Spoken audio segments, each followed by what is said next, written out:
Today we'll be learning to partition our numbers, then add them back together effectively. Watch the warm-up video to get your brains thinking. 34 plus 62 plus 58. Here's my representation of 34.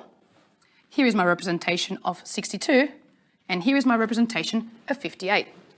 And it got me thinking about something that George Polya said. It's better to solve one problem 5 different ways than to solve 5 different problems. So I'm thinking, how many different ways can we solve this problem? How many different strategies can we use? So my first idea, I think, is going to be to collect tens. So I've got 3 tens here. I'm going to collect these 3 tens. And I know that 3 and 5 is 8. So I'm going to collect these 5 tens from here. So 3 tens and 5 tens, I've got 8 tens. Now I want to add the 6 tens to my 8 tens. And I know that 6 and 8 is the same as double 7, so 14.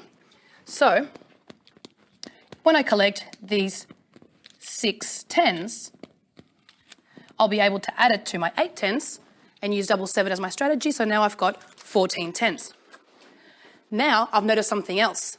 I've got 8 here and 2 there. If I collect all of these, I can actually make another 10. Let me just pick that up. Now I've got another 10. And now I've only got, so now that is 14 tens and 1 more 10, so 15 tens. And now I've got 15 tens and 4 more, which I would rename as 154. So what's another strategy we could use? You might be thinking, use a written strategy. And you might call it an algorithm. And algorithm actually just means like a process, a bit like a recipe that you follow. So I might follow this recipe now. So I've got 34 plus 62 plus 58. Then I add the ones. So 4 and 2 is 6 and 8 is 14. Now I don't know why we call it carrying the 1 because I had 14. What I'm carrying is the 110 really. But I've got 1 10 and 3 tens is 4 tens. And then another 6 tens is 10 tens. Plus 5 tens is 15 tens. So I write that down. And the answer that I get after following my recipe is 154. So let's think of a different strategy. I might rub this out. And what I might do now is I might actually recreate these collections. So I had 32, so that's 3 tens, and then 2 more. Okay. I then had 62, so I might represent that like this. 6 tens, and then 2 more. And then I had 58. So, and then I had my 58 here. Okay. 34 actually, there we go. So now I've got my 34, I've got my 62, and I have my 58. And looking at this problem, I've noticed something. 62 and 58 are both really close to 60, and you can see that in the collections that I've made. In fact, what I can do is, if I actually move these 2 across and combine it with this 8, I now will have another 10. And why that's really useful is that now I have 6 tens and then another 6 tens. That's really useful to me because I know double 6, and I know that 2 times 6 tens is 12 tens. That's really useful for me. So now what do I have? I've got 34, and then I've got 12 tens. So now what I have is 12 tens, and now I can combine it with these 3. Now I have 15 tens and 4 more. And 15 tens and 4 more we rename as 154. So now I might actually write it up for you so you can see how I was thinking. So what I actually did there was I changed the problem. I actually changed it to 6 tens plus 6 tens plus 34. So I knew that that was 12 tens plus 34. And what I did was I got these 3 tens and I combined it with my 12 tens to make 15 tens. So I had 15 tens and 4 more, which I renamed as 154. What's really great is that that's only 4 steps. When I did the algorithm, I got to an answer. It was the correct answer, but there were 8 steps, which means I'm more likely to make a mistake. And I was only really dealing with 1-digit addition. Here, it was 4 steps, but I was really engaging with the numbers. Alrighty, this is extra hot maths. And we're going to try effectively partition numbers using a place value through addition. So what we're going to do is we're going to use some numbers to partition them out to add them back together. So I'm going to start with 3 numbers.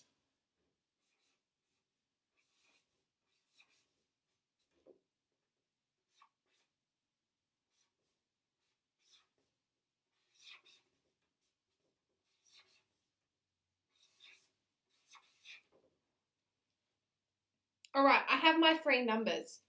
What I want to do is partition them out. So I want to split them apart into their place value. So what I need to do is start from left to right and figure out what numbers are in the hundreds. So if we were to split them up like this, we could easily see which numbers are in which place value. So for the first number, I've got 400 plus another 400 plus another 2, and that's it. So I've done my hundreds column. Now I'm up to my tens column. The first one we've got is 60. The reason why I've done 60 and 100 is because 0 is the hero. Remember that. So 0 determines what the number is, what size it is. If I added another 0 to this, it would make the number 600. If I took away a 0 here, it would make the number 40. So it's key that we put in our zeros to make sure we know what place value and what the value is of the number. Here we've got 70 and 80. Now we've done our tens column. Now we're up to our ones. We've got 2, 2, and 3. Now, we just need to add these ones together to work out what this would be. So, key factor here is to work from back to front. So, from our ones to our hundreds or thousands or so on. Okay? We need to do that because if our number turns into a bigger number here or here, we need to be able to carry it to the next place in the place value chart. Okay? So here we've got 2 plus 2 plus 3. Well, I know 2 and 2 is 4. And what's 3 more? 5, 6, 7. So I've got 7 there. Do I need to carry anything? No, I don't. All right, let's move to the next. We've got 60 plus 70 plus 80. Now, sometimes that can be a little bit tricky to work out in our heads, or they're quite big numbers to add all together. So what I like to do sometimes is just remove the 0, just for now. But remember, we need to add that 0 on at the end. Okay? No, depending on what the number is here, we definitely need to add 1 0 here because we're in the tens column. We've taken it away, we need to add it back later. So now we have 6 plus 7 plus 8. Pause the video here and see what you think it might be. Alrighty. So I added the numbers together, it's 21. Now, that number is bigger than a tens. So what we need to do is take our 200 and carry it up here.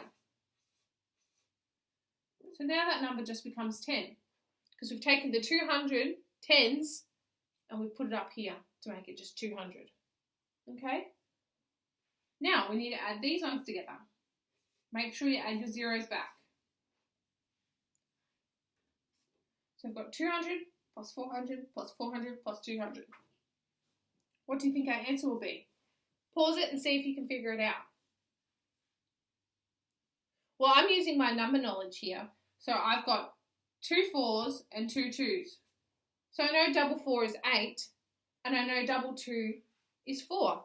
So all I need to do now is work out what 8 plus 4 is. We've got 12. Now, we need to add on 2 zeros here. The reason we need to do that is because we didn't use them when we were adding up, but now we need to add them on.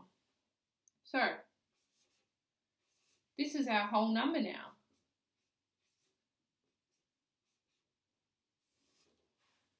I need to put it in my chart to make sure that I'm correct. Ones, tens, hundreds, thousands. I'm now working in the thousands because I've got an extra digit here. So I've got 1,000,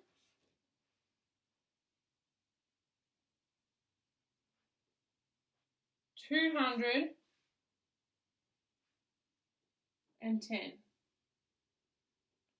What do I need to do here though?